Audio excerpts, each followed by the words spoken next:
Well, hello and welcome back. My name is MaryAnn Walker, and I help kind and empathetic people figure out what it is they need to stop doing and start doing in order to experience the most joy out of life. And today I'm going to be sharing with you 10 things to stop doing in 2026. Now, as I share these, I really want you to kind of notice if there's any of these that create a big sticking point for you. Kind of keep a silent tally of, okay, well, now there's this many that have really resonated in a really big way, and kind of decide, okay, what's going to be my number and my tipping point where I'm going to know that, okay, this is my big sign that I need to reach out for MaryAnn for support. Use these sticking points as your sign that, okay, yes, I do need to seek help. I need help getting these blocks out of the way. And once you do, you're going to be able to breathe so much easier. Yes, you can do a lot of this work on your own. And also, sometimes having professional support can make all the difference. For example, if you've been listening for a while now, then you know that in December, I had surgery on my nose to help me to breathe better. There were a few structural things happening inside of my nose that were making breathing a challenge for me. And this wasn't all of the time. Most of the time I was okay. But if I had even the tiniest bit of congestion, or sometimes when I was trying to sleep at night, breathing could be a bit of a challenge for me. And that let me know that, okay, yes, I do need to seek expert support. I do want to breathe easier. So I went ahead and scheduled my surgery. And yes, there was some discomfort that came from surgery. And also, oh my goodness, I am so glad that I did it. For about a week, I had stents in my nose to kind of keep the nasal passage open. And when they took those out and I could breathe using my full nostrils, it was kind of amazing to see how good I felt. I no longer had the obstructions in my nose, and it felt amazing. I had never had so much oxygen in my body, and my body was not used to it. And my lips started to get tingly, and I just felt amazing just being able to breathe. And I continue to improve each and every day. And also, even though now I know that I can breathe through my nose and that those obstructions are gone, sometimes I catch myself still breathing through my mouth, and I have to remind myself, nope, close your mouth, Mara. You got this. Close your mouth. I have practiced one way of breathing for so much of my life that sometimes, yes, I do have to remind myself that, nope, I know you're used to breathing that way, but I'm choosing to breathe in this way now. I had to train myself to stop breathing through my mouth and to start breathing through my nose. And the same is true for all of us. Sometimes we need some expert support to really help us to learn how to stop doing the things that aren't serving us, and also how to start doing things that are more supportive for the life that we want to create. Sometimes we need those reminders that, oh, remember, we worked together to remove what was holding you back, and now you have the tools needed, and we're going to utilize those tools. I know that it feels comfortable to slide back into the way that things used to be, the way that you used to navigate life, but remember, that's not serving you anymore. We intentionally cleared that. And now we're choosing to move forward with these tools. And that is exactly what coaching is for. It's to help you to remove blocks, to provide you with tools moving forward, and assist you in your transition from a life that was kind of okay into a life that really makes you tingle with joy, where you think, oh my gosh, I just didn't know that I could feel this good. So again, before we dive into these 10 things to stop doing in 2026, I want you to practice tuning into your body and really feel into how much these actions are currently impacting you so that you can better know when it is that you need to seek support.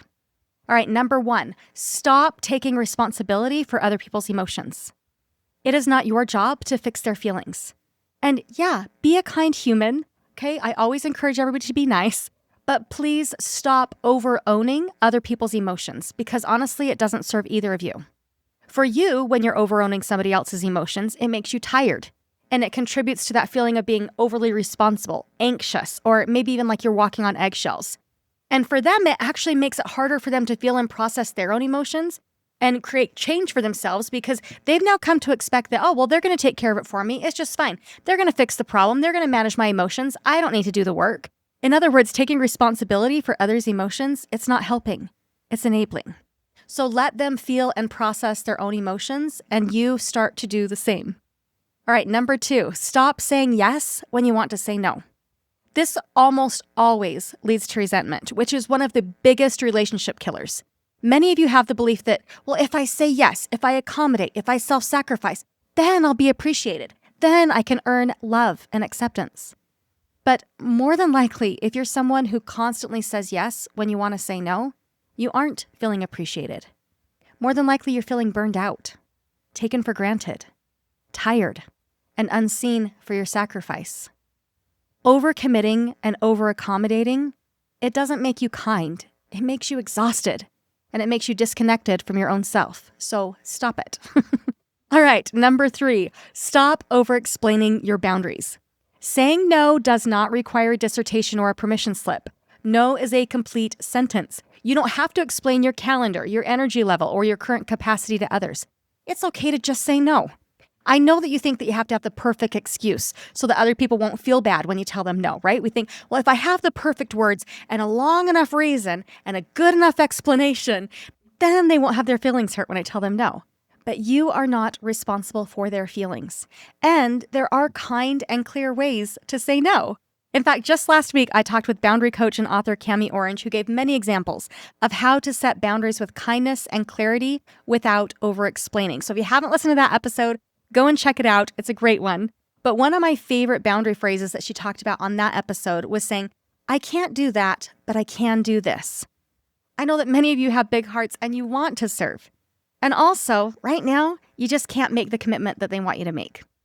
And so offering up ways that you can help, then that can help to calm your own anxiety and help you to feel helpful, while also setting a boundary that, but I'm not going to be able to fulfill that request. And even if you don't have your boundary phrases accessible and available to you in your pocket, then remember that no is a complete sentence, and it's okay to just say, I'd love to help you out, but I'm not available during that time. All right, number 4, stop ignoring your body's signals until burnout forces you to listen. Tension, fatigue, irritability, and numbness, these are all different forms of information that can help you to identify that, ooh, I have an unmet need right now. Okay? It's information, not an inconvenience. So listen to your body and practice fulfilling your body's needs. Taking care of yourself is what makes your level of loving and serving so much more sustainable for you. This is probably a silly story, but I'm going to share it anyway. But I remember a few years back, I had a friend who was very good at tuning into her body. And so we'd go for a walk, and then she would stop and she would start stretching her calves on the curb. Or she'd go to refill her water bottle. And honestly, at that time, because I was so disconnected from what I needed and so tuned in to what others might need, then her small acts of self-care, they really gave me pause. I found myself wishing, well, geez, I wish that I had thought to use the curb to stretch my calves. Or thinking, oh, boy, I wish that I could just go get a drink or stop my project and go and take a nap without asking for permission when I need one. So I want to say, yeah, I totally understand that this can take some reprogramming. It takes practice to tune into you when you become so used to tuning into others. But I encourage you to love yourself enough to notice what your needs are, preferably before you get sick or super burned out, and then fulfill your own needs. Again, listening to your body early is what makes your level of loving and serving more sustainable for you. It is not selfish. It is compassionate sustainability. So stop ignoring the messages of your body. All right, number 5, stop minimizing your needs to keep the peace. Peace that costs you your voice is not peace. It is self-abandonment. It is not only okay to have needs in relationship, but really, truly, if you want deep, meaningful, and connective relationships, then it is vital that you actually express your needs in relationship. Ignoring your needs, it actually teaches other people to do the same. And that's going to lead to burnout and resentment in relationship. So stop minimizing your needs, thinking that you're an inconvenience or that you're a problem in relationship, and practice stating your needs. Not only will this help you to see more clearly who it is that is and is not willing to support you, not only will it help you to find more balance in a relationship, but it's also going to make it infinitely more likely that you can get your needs met when you choose to give voice to them. Number 6, stop confusing empathy with self-sacrifice. You can be compassionate without allowing yourself to become depleted or emotionally drained. Just because you can understand how someone is feeling, and you may even know what it is that they might need right now, it is not your responsibility to self-sacrifice to the point of a breakdown. Love them, yes. Be there for them, yes. And also, it is okay for people to learn how to solve their own problems. It is okay to say, I love you and I'm here for you and I can sit with you until 8 o'clock tonight and I can check in on you tomorrow, but I do need to leave at 8 p.m. And sure, there may be times where you choose to invest more time and energy into extreme situations. And also, I know you, and I know how easy it is to confuse somebody else's urgency for your personal emergency. And truly, most things are not critical. In fact, if you need help with this, I do have a whole episode on urgencies versus emergencies and how to tell the difference. So check out the show notes for that. But if you are in a relationship where imbalance is becoming more and more apparent, where you're always the one sacrificing in a relationship and they either don't have the time, the energy, or the interest in reciprocating, it is up to you to figure out how much you can give sustainably. Okay? Don't wait for them to say, oh, you've worked hard enough, go and take your nap. Yeah, I can see that that's not working for you. It is up to you to determine how much you can invest. And your level of love is not determined by how tired or burned out you are. Okay? So stop confusing empathy with self-sacrifice. All right, number 7, stop assuming conflict means that you did something wrong. Being uncomfortable or disagreeing with someone, it doesn't mean that you're in danger. It just means that you're in a relationship. And sometimes two people in a relationship, they see things differently, and that's okay.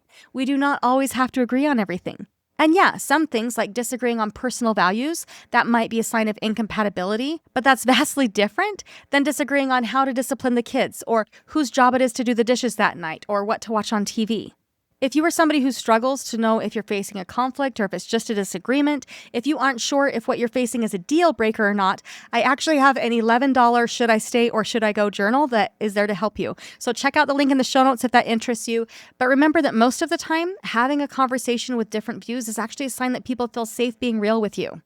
And more often than not, the only thing that's wrong in the moment is that you might be struggling with managing your own emotions, which again is something that coaching can help with. All right, number 8, stop waiting for permission to take up space. You don't need to earn rest, joy, or boundaries by being good enough first. And let me say that again.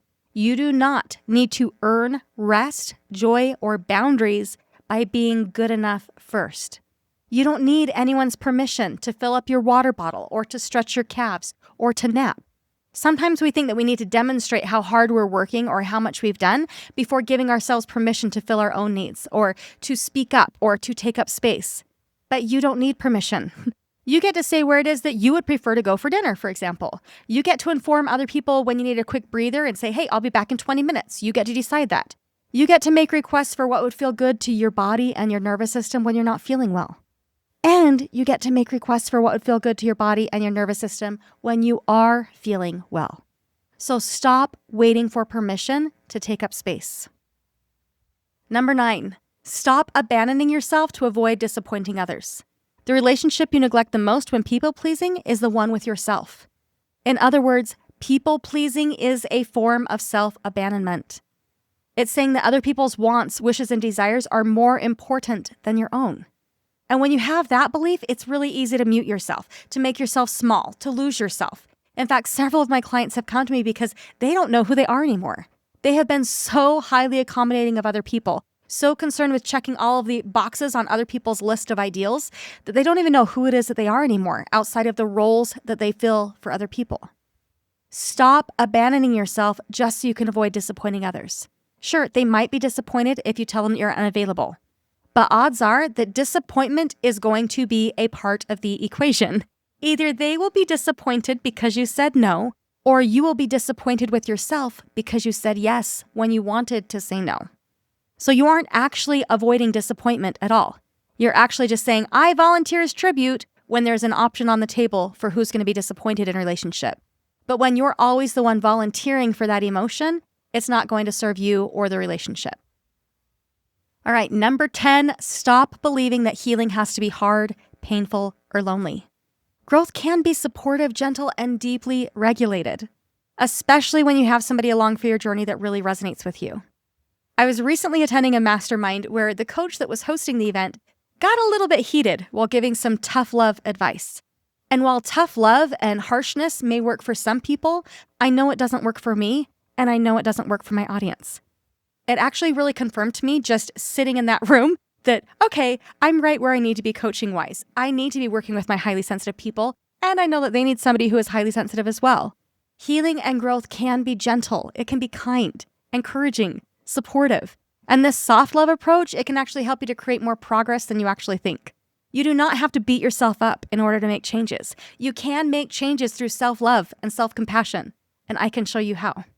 Now, if as you have been listening, if you started to recognize that, wow, those 4 things, they really resonated and I would like some support, then reach out. Take one active step today towards creating change. So maybe that's actually subscribing here to the podcast. Maybe it's purchasing my Should I Stay or Should I Go journal. Or maybe it's committing to working with me for 12 weeks to create lasting change through love and self-compassion. Yes, there is so much that you can do on your own. And also, having an expert beside you that can help you to see what's getting in your way, help you to remove those obstacles, and also remind you when you've started kind of settling back into old habits that, oh, remember, I know that you're really well practiced in that way of showing up, but that didn't create what you wanted to create, and now we're showing up this way. Now you have the tools that you need in order to create what it is that you really, truly want. Yes, you're well practiced in that old way of being, but this way is more supportive for the version of you that you want to become. So if you are ready for more customized support, email me at MaryAnn@MaryAnnWalker.life. Click the link in the show notes. You can even find me on social media, but drop me a note and let me know that you're interested in working together. We can jump on a free clarity call. This is just a 30-minute call to see if we might be a good fit for each other. I know I'm not a good fit for everybody, and everybody's not a good fit for me. Like I said, with the tough love, soft love thing. So if you'd like to jump on a free clarity call, I can totally set that up for you. I would love to chat with you and see how coaching might support you on your journey. All right, well, I hope you have a great week, and let's talk soon. And also make sure you're subscribed so you can be here next week where I share 10 things to start doing in 2026. I'll see you there.